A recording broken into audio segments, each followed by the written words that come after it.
Escucha, Padre, a tu pueblo que te canta hoy.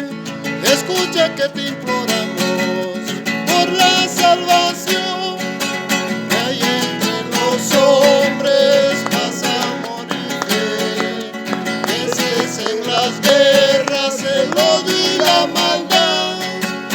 Unidos todos cantemos viva el Señor. Unidos todos gritemos, queremos la paz. Queremos la paz, hermanos, queremos la paz. Queremos la paz, hermanos, queremos la paz. Queremos la paz, hermanos, queremos la paz. Queremos la paz, hermanos, queremos la paz. El cuerpo y la sangre de nuestro Señor Jesucristo, unidos en este cáliz, sea para nosotros alimento de vida eterna.